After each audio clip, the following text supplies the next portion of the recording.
Akkam jirtu dhaggeeffattoota keenya. Yeroo kana qabnu sin nagaachisni an ejersa abdiiti. Godina Baashaggar aanaa Booraa keessatti waraanni bilisummaa Oromoo tarkaanfii fudhateen diina hedduu du'aan yoo adabu hedduu ammoo bojjuu beeksise. Gaachanni saba cunqurfamtootaa woboon zoonii Harsadee godina Baashaggar aanaa Booraa ganda tuqaa bakka addaa waajjira gandaatti tarkaanfii laalessaa fudhateen diina du'aa fi badoon yoo adabu tarkaanfii fudhatame kanaan meeshaa waraanaa hedduus mooraa qabsoo bilisummaa Oromoof galii godhu beeksisee jira. Ajajaa waraana bilisummaa Oromoo godinichaa akka beeksisetti hidhattoonni fi jala deemtota irratti tarkaanfii fudhatameen humnoota diinaa 7 du'an yoo adabu meeshaa waraanaa qawwee AKM 6 hidhannoo waliin hidhattoota PP irraa hiikkachuun mooraa qabsoo bilisummaa Oromoof gumaachee jira. Humnoota diinaa adabbiin du'aa kennameef keessatti ajajaan isaanii kan argamu yoo ta'u hidhattoota diinaa booji'amaniif qabaa fi wallaansi gahaa ta'e kennamaa fi akka jiru hoggansi godinicha beeksisee jira. Bifuma wal fakkaatuun waraanni bilisummaa Oromoo zoonii kaabaa godina Walloo aanaa Baatee keessatti tarkaanfii fudhateen diina adabee jira.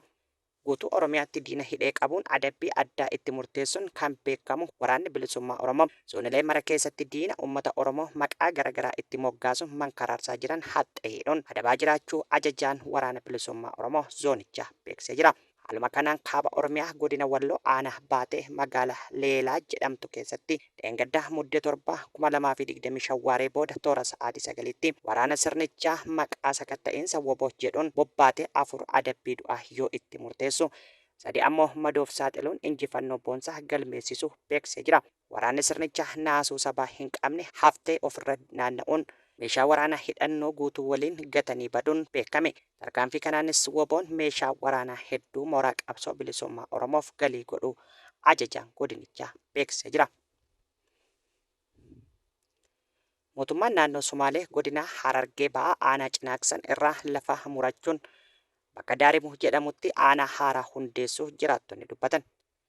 Akka jiraattonni maddeeniif yaada kennan jedhanitti mootummaan naannoo Sumaalee bakka kanatti aanaa hundeeffachuun dura uummata Oromoo warra adeemsicha morman irratti tarkaanfiiwwan garaagaraa fudhachaa akka ture jiraattonni maddeeniif beeksisanii jiru.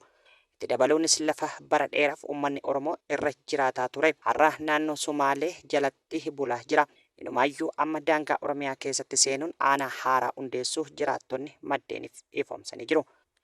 Godinaalee maraan weerara lafa Oromoo irratti deemaa jiru mootummaan piippituu harka keessaa qaba kan jedhan hayyonnii fi uummanni lafti Oromiyaa cicciramee naannolee ollaatiin dhuunfatamuuf akka jiru duubni jiru. Itoophiyaa keessatti hojjettoonni warshaalee huccuu miidhaa koorniyaaf saaxilamaa jiraachuun barame. Dubartoonni industirii keessatti qacaramanii hojjetan harki caalan isaanii jeequmsa koorniyaa irratti hundaa'eef akka saaxilaman himame. Hojjettoonni warshaalee huccuu fi uffata keessa hojjetan mindaa gadi aanaa kan argatanii fi dhiittaa mirgaatiif saaxilamaa akka jiran qorannoon taasifame ifoomsee jira. Kunis kan ifate qorannoo Inistituutiin Fooramii Qo'annoo Hawaasummaa dhimmicha irratti gaggeessa irratti qooda fudhattoota waliin marii gaggeessan ta'uu beekamee jira. Dubartoonni industiriiwwan keessatti qacaramanii hojjetan harki caalan isaanii jeequmsa koorniyaa irratti hundaa'eef saaxilamu. Kana malees hojjettoonni reebamanii jiru jedha gabaasni qorannoof dhiyaate kun. Konfedereeshinii waldaalee hojjettoota Itoophiyaa bakka bu'uun kan hirmaatan obbo Zarihuun Gazzaany hojiirra oolmaa seerota biyyattii keessa jiran irratti qaawwi jiraachuu ibsanii jiru. Gama kaaniin obbo Zarihuun mootummaan damee kanaaf xiyyeeffannoo gahaa kennu dhabuus qeeqanii jiru.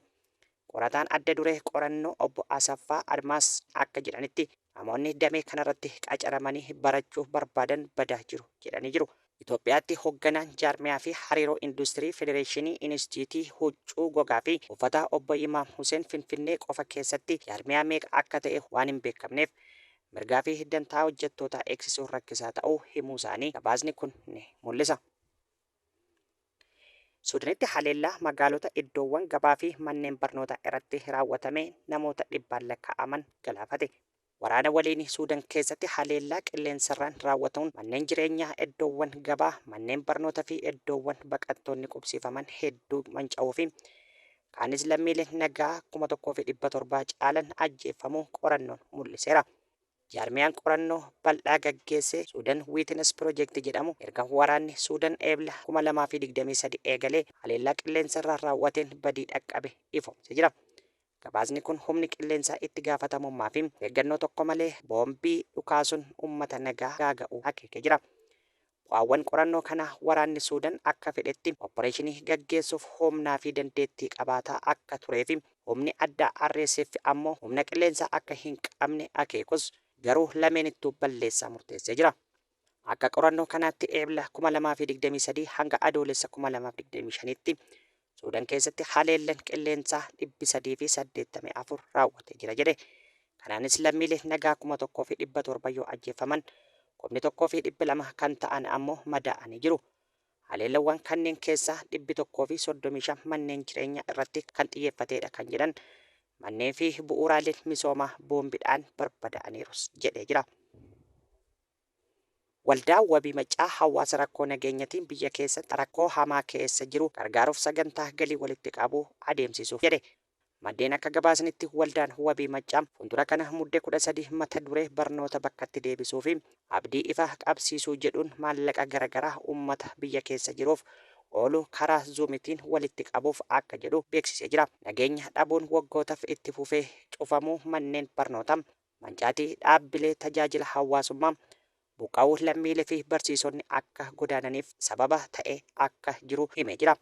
Sababa kanaan daa'imman lakkoofsan hedduu ta'an barnoota malee hafaa akka jiran waldaan wabii maccaa ibseeti jira. Rakkoo kana furuun daa'imman abdii egeree biyyaa ta'an gara barnootatti akka deebi'an waldichi gargaarsa dhiyeessuuf tumsa hawaasaa daayispooraa akka barbaadu himee jira. Kan hordoftoota keenya oduu har'aaf qabnu asirratti raawwannee jirra. Qophiilee keenya biroo waliin turtii gaarii isiniin jenna.